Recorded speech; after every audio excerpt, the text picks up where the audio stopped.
Hello and welcome to the CX Files for July 24th, 2025. My name is Mark Hillary and I'm in Sao Paulo, Brazil. And I'm Peter Ryan back in Montreal, Mark, and it is a beautiful sunny afternoon here as we record. I think that summertime is in full swing, although in Canada we make the best of it because you never know when it can end. Yeah, absolutely, I'm sure. And it feels like we've broken the back of winter down here in the southern hemisphere because it's about mid-20s every day, and that's not bad for winter, is it? It's not bad at all. I think a lot of people in this neck of the woods would probably love a winter like that. But the way climate change is going, we might actually get that soon. Yeah, absolutely. Yeah. Well, I'm sure that the wine producers of England will be happy as the country warms up. No doubt, no doubt. And Mark, in terms of our chat this week, you mentioned England, and we're speaking with somebody in England, albeit a transplanted American who lives in the UK. Exactly. We're talking to Mike Ortegon, who is an American based in the UK. So the opposite of Sting's famous song, anyway. That's right. Mike is he's working at Yoummday, and I guess you could say he's customer solution director because he's a senior guy that's in charge of designing solutions, and his general focus is travel and hospitality. And I had a conversation with Mike recently about like where is travel headed, more generally, based on the constant news about all of these anti-tourism protests. So we've seen this in places like Barcelona and Venice, tourists being attacked, people criticizing companies like Airbnb for hollowing out city centers. And so I sat down with Mike and said to him, look, you're an expert on the travel industry. Where is all this headed to? So we had a great chat about the travel industry generally, and what can travel companies do to kind of get closer to customers and kind of like react to some of these complaints. Well, I'd be really interested to hear what Mike has to say, given the fact that we are hearing a lot of pushback against travel, and we're hearing a lot of pushbacks in a lot of these destinations against tourists, and what that really means. What are the implications for CX? One of the things that we're picking up on, Mark, I know that you've probably heard this as well in Brazil, that tourism is shifting in terms of the destinations where people are going. For a variety of reasons, there's a lot less travel into the United States. Tourism numbers are down this year since the start of the year, but that means people are going other places. What are going to be some of the implications on these other destinations, equally speaking, for locations where tourism numbers might not be as strong as they have in the past? What's the implication going to be on that too? So Mike comes with a treasure trove of points of view, of understanding of the space, and I, for one, cannot wait to hear this interview. Yeah, and there's actually so many different aspects that are changing. People are much more focused on the experiences they're going to have when they Yeah. travel now. We're not just going away 2 weeks to sit by a swimming pool and never leave the resort. People are much more interested in what they can see and do at locations. There's a lot more multi-generational travel taking Mhm. place today. People are going away with older relatives and younger. You can easily have three generations in a travel party now. So travel companies need to be offering options for these kind of travelers. And I just think that Mike does cover off the questions around the protests, but he also goes into a lot of these different complexities of travel. It's much more complex now running an online travel agency compared to 30 years ago when companies like Travelocity and Expedia started out. And then I think you're talking about little more than just booking a flight. Now there's a lot more to it. That's it. Oh God, I'd forgotten about Travelocity. Wasn't that the one with the garden gnome who was the mascot? Yeah, I think that was, yeah. Man, oh man.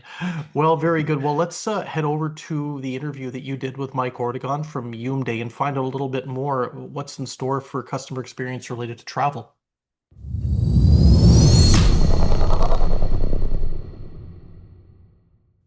Mike, it's great to get you on the podcast. Now, we're going to have a conversation about travel because you've got a background in the travel industry, and kind of specifically around short-term rentals. I know that you're quite experienced in that area, but normally when we talk about CX in travel, we think about how critical it can be for the perception of the experience. Like I mean, we all know about cancelled flights or cancelled trains.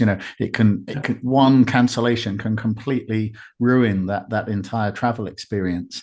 Um, but what are some of the changes, sort of broad changes that we're seeing today that we didn't see 5 years ago, let's say before the pandemic? Because travel, I guess, was one of the biggest casualties of the pandemic. So what can we see now that's very different compared to that time in 2019 then?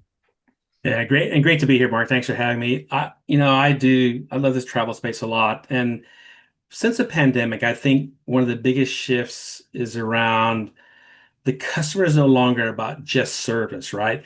It's about the entire product itself.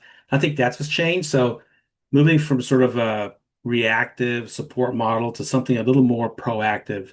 And that could be automatic notification. You mentioned delays, like automatic notifications to me that something's happening already, right? So some of those things we're seeing some of the technology, help in that space. Also, smart rebooking.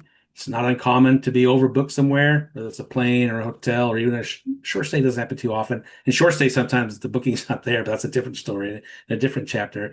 So I think it's those kinds of things where automation meets people around proactively helping travelers, also helping. Sorry about that noise background. Even pre-messaging, like letting you know that you're an hour away from your stay. Here's things that are happening. Get ready. So those are a couple of things I'd see. And I think that some data I've seen in the past in Deloitte, I think around more than 50% of the folks are doing more than one trip with younger and high income earners. And so they're expecting different things too, Mark, around, how I travel differently based on generational. So multi-generational travel is also something interesting that's changed since the pandemic. More families, more mixed families going together, doing things that also ask for different things. Yeah, I think that's a really interesting point, because that's something that I was thinking of. When I just said to you, let's talk about the evolution of the travel industry. It's like, well, what is the travel industry? Are we talking about airlines, hospitality, any other kind of travel infrastructure? But even if you were just going to narrow it down and say, I don't know, airlines, then there's solo travelers, there's family travel, there's, travel to sports events. I mean, when we just do these kind of summaries of travel, do we just simplify it too much? Yeah, sometimes I think we do because there's a lot of nuances. You said there's that whole, pleasure we've talked about in the past and how I mix my business and pleasure. But that's a real market now. I mean, now those trips are being extended due to the digital nomad sort of play we're in today. So I can now take my partner, my spouse with me, or family with me on trips that and extend them. And again, particularly supportive in the short stay space where it makes it much easier to be at home while you're working in a different location. And then there's luxury. So another whole level of luxury. Luxury's changed for a lot of people as well. It used to be untouchable, but now luxury has a whole middle ground of availability for what luxury means. And it does mean something to different people and generationally as well. But there's things like wellness I might be traveling for. I might be traveling for a certain experience as well. So that's sort of how I see some of that shift. And I think also recently, like millennials spend up to like 4,000 USD on trips on experiences, right? And that's a huge number. So yeah. Yeah, I think that, I mean, I saw McKinsey write about that recently. They actually published a report on the travel industry that was saying there is a much greater focus on experiences. Yeah. And I think that's because, I mean, if you go back to my youth, then travel or taking a vacation, it was like, going for a week or 2 weeks by the beach or by the Yeah. pool, and it's like Need to very, move. very simple. Yeah, exactly. It was like you, Yeah. you don't move from the resort. But Yeah. this idea that, I mean, if you look at Airbnb's recent advertising, it's focused on the things you can do once you're in your Airbnb rather than just advertising the product itself. So, I mean, is this opening up a whole load of new revenue streams for the industry? Yes, and it's a great segue. There's some big players out there, and Airbnb's tried this before. They're doing it again with a different focus. But there's folks like in Europe to Get Your Guide, they're a global brand as well. Viator's a global brand, and they've really hit the nail on the head, like helping me as a traveler find that right experience or experiences that I want to do, pre-planning for my trip, offering me those local guides. I mean, there's even some niche players today in Europe and the US, like really help me find those niche places or off-beaten places as well that I can find. The Airbnb model is interesting as well. Like now they're getting with the hosts who are hooked into the local communities, which is super important for this space. There's a lot of myth around our short-term rentals eating up all the homes, etc. But really, they contribute to the local economy much more than people realize. The local bakery, the petrol station, etc. Right? And so this experience is really becoming a really fun thing for travelers, but also the hosts and also the local guides as well. More opportunities than ever to bring people in they've never seen. And also these platforms are looking for those off-beaten paths that we don't even know about yet. And that's another experience as well that's super important. So lots of local activities, finding that right event that's going on and really pumping it up as well. Even things like yoga, and I think I heard a term the other day called micro experiences as well. So you're going for the bigger experience of the family to enjoy and build an experience, but then these micro experiences are super helpful as well, or super fun as well. Yeah, yeah, yeah. That's interesting. I mean, I know Yeah, myself. I've traveled for big sports events, and I've yeah, traveled for music events and stuff as well. yeah, So yeah, it's great to use that as an anchor, but then you're going to do stuff around that as well. yeah, 100%, Mhm. 100%. How do the travel companies kind of manage the broad diversity of customers then? Because some people are happy to just get on an app and do their research, and they're talking to Gen AI and stuff. They're finding information and then they just want to make a booking. But some need much more guidance and much more help through the entire process. I mean, is it going to split into like just basically different travel companies handle different types of customer, or can a big guy like, I don't know, Expedia, one of the giants, can they kind of cope with all these different types of consumer? Yeah, again, another great question, and it's something that's been a solve for a lot of these big platforms as well. Like I know at one point, Expedia, the Verbo side of Expedia, they had where you could build a trip for family. So everybody got to pitch in and put their 2 cents worth in and vote on there, and then also start building the story or building the event to go, right? And again, it comes back to generational. I hate to keep picking on generations because I'm in a different generation myself. But it's around the tech split and the human touch still. And there's going to be need for both, I think, always, because there are a lot of places in this world that we haven't traveled to, don't know a thing about. And I'm not sure Gen AI or any tools can really give that local flavor unless you talk to someone who's either from there, been around there, or knows the area, or traveled there a bit. So I think that a little bit of influence is going to help here as well in this space, but how the tech can help solve the easy stuff to find maybe where I want to go and give me guidance. Now, we know that the younger generation today, the Gen Z, are also heavy phone users. Like I think again, I've seen 75, 76% booking on their mobile devices. So again, we have to make sure that that's being addressed and met for that generation as well. So it's a bit of both, I'd say, Mark. So I need a dual path, seeking automation, some of the routine things, but also talking to someone where things get a little more complicated. Yeah, yeah.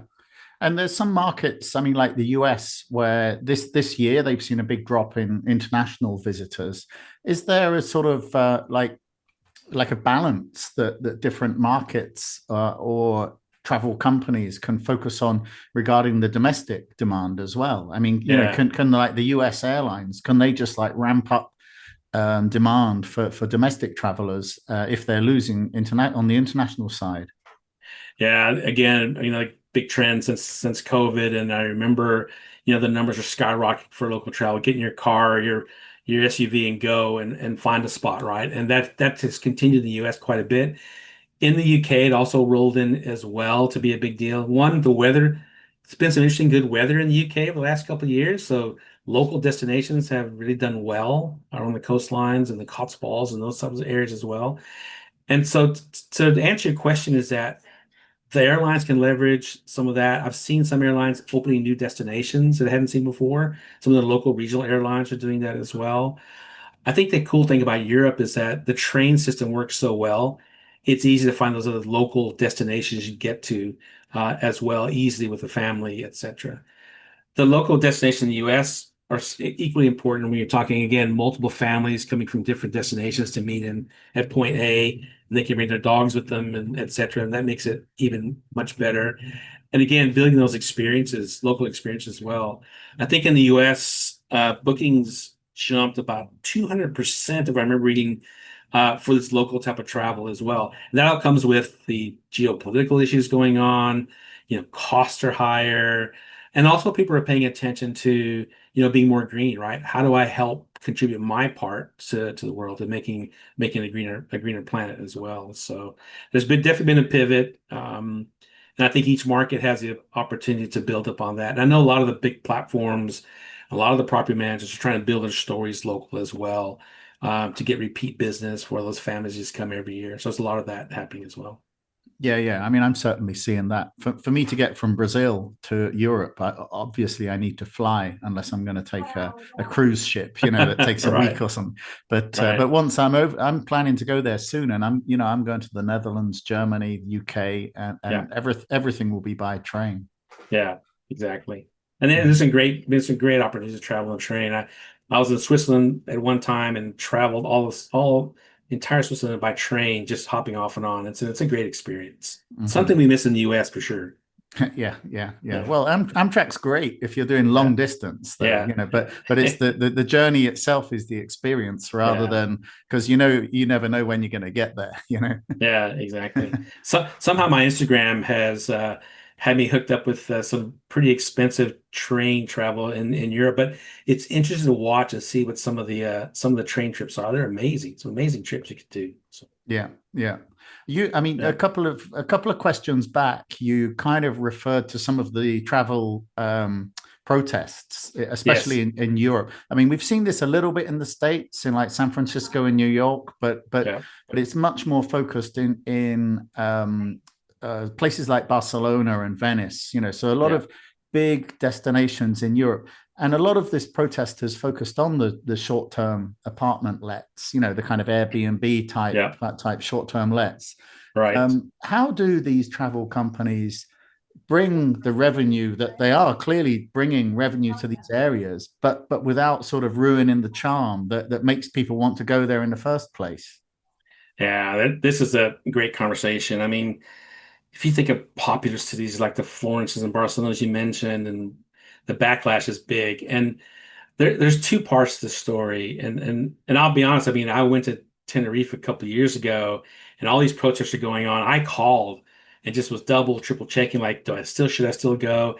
There's a mixed story I get from internal folks who are there. It's more about the government and pay, more so than the short-term rental that's taking over all the risks. So it's a mixed bag of some things, Mark, but some of it is about education, and it's up to like the local teams who are delivering short-term rentals, and even hotels, right, have to continue to be good community members and talk about what they're contributing, how they're contributing to there. But it's a tough battle. I don't think there's an easy answer. There's lots of legislation going on in the small communities, which is something have always been concerned about for short-term rental hosts and owners, is that how you work in the space. But it's really about local government, getting to know them, getting to know the local community. But it's a big challenge, and I don't know there's one answer, but you know, I think last year or the first half of this year has been 7.5 million visitors to Europe, right? So it's still a big number of Americans visiting.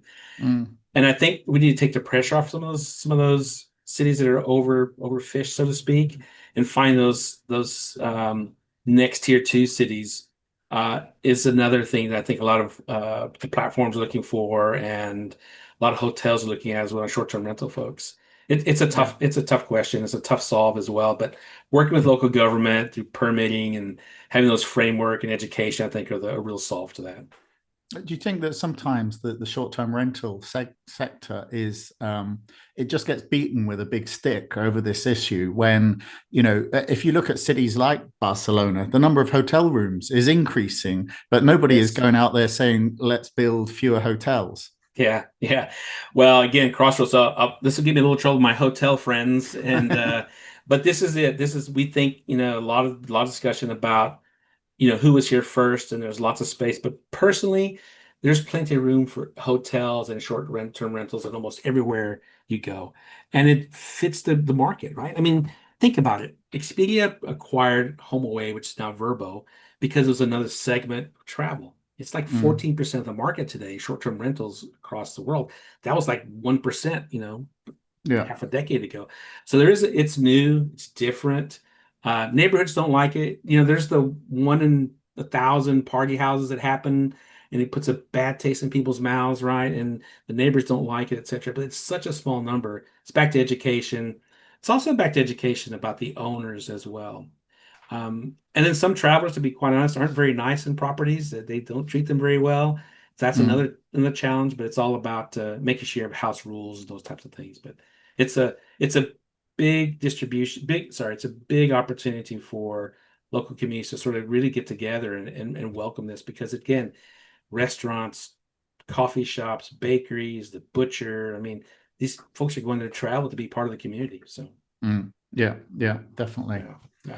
Okay, I mean, just to wrap up then, I mean, what's your focus for the rest of the year? We're kind of like, heading fast towards Q4, which seems absolutely incredible. But what exciting sort of services or ideas do you want to share about the companies that you're talking to and what they're talking about?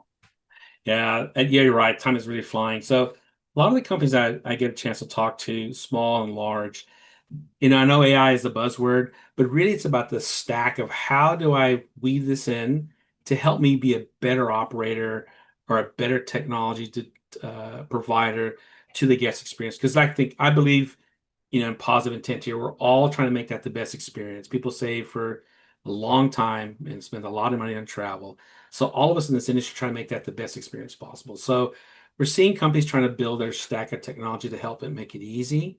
Margins are tough in this space as well. And so every booking matters. And so we're seeing people doing a little more focus on the touch, right? So at some point, there's a big touch, like I want automated check-in and I want keyless entry, which are all important. But when you show up and something's not working, who do you call? And I think those are important things. We're talking to folks about how do I build a strategy to make sure I can talk to someone, let the smart technology take over. And then I think back to one of the discussion is the need for getting those experiences local. So more localized experiences, understanding what's going on locally, even from a cultural perspective. And the third and last thing I'll mention is it's around inclusion. I don't know if you've ever had someone in your family, someone who tries to travel in a wheelchair. And I've worked with a couple of folks in the industry for a long time. And it's a big challenge, even for hotels in Europe, even some of the biggest monuments across Europe. It's hard for folks who have mobility challenges to travel.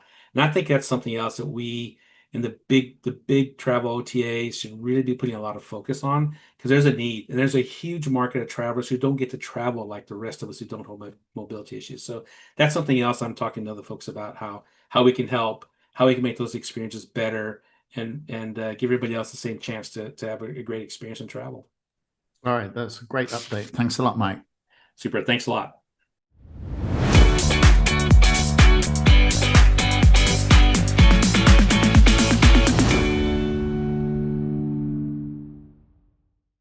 Thanks for listening to the CX Files podcast. We really appreciate your feedback and suggestions. You can reach myself, Mark Hillary, or Peter Ryan via LinkedIn. Please also leave a rating or review on your favorite podcast provider, as that helps more people to find us. As always, we'd like to thank Chris Haig at Traction Media for the CX Files graphics. See you next week.